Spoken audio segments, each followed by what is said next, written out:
یہ کہتے ہیں کہ کیا مرد اپنی فیمیل کزنز کو پرفیوم گفٹ کر سکتا ہے کہ نہیں؟ دیکھیں، دو تین چیزیں ہوتی ہیں۔ ایک تو ہوتا ہے کہ کسی مرد کا اکیلے میں گفٹ دینا، ویسے ہی گفٹ دینا، اچھا اس میں گفٹ میں نیت بھی شامل ہو سکتی ہے، کسی گندی نیت سے، بری نیت سے دینا۔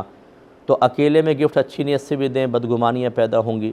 اور نامحرم کو گفٹ دینا مناسب نہیں، اور بری نیت کے ساتھ دینا تو اور برا ہے، تو اس کو تو منع کیا جائے گا۔ ایک ہوتا ہے کہ جیسے کزنز ہوتے ہیں آپس میں، کسی ایک کی سالگرہ ہوتی ہے تو سب کزن کوئی نہ کوئی گفٹ دیتے ہیں، اور سب بڑوں کو بھی پتہ ہوتا ہے، ایک گھر میں گیدرنگ ہو رہی ہے، لے کر آ رہے ہیں، سب کمانے والے ہیں،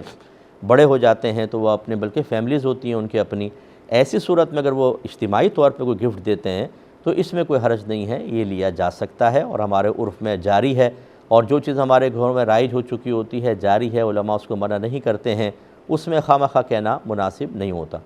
ہاں، اگر فرض کر لیں کہ ویسے آپ گفٹ دینا چاہتے ہیں، جیسے کوئی باہر سے ٹور کر کے آیا، یہ گفٹ ایک کزن کے لیے بھی لے آیا، ویسے دینا چاہتا ہے، بہتر ہم یہ مشورہ دیتے ہیں خود نہ دیں، اپنی گھر کی کسی خاتون کے ذریعے دلوا دیں، والدہ کے ذریعے، اگر آپ کی زوجہ ہیں زوجہ کے ذریعے، بہن ہے تو بہن کے ذریعے دلوا دیں، گفٹ تو پھر بھی پہنچ جائے گا۔ چلو بعض اوقات ایسا ہوتا ہے کہ جو میل یا فیمیل کزنز ہوتے ہیں وہ منتظر ہوتے ہیں کہ جو فلاں باہر سے آئے گا تو ہمارے لیے گفٹ لے کر آئے گا، جو ہمارے یہاں اکثر رواج ہے، تو فتنوں سے، پریشانیوں سے بچنے کے لیے اگر یہ محتاط طریقہ اختیار کیا جائے تو بہت ہی اچھا ہے۔ تو امید ہے کہ مختلف پہلوؤں سے اگر اس مسئلے کو دیکھا جائے تو بعض جہتوں سے ممانعت نظر آئے گی، بعض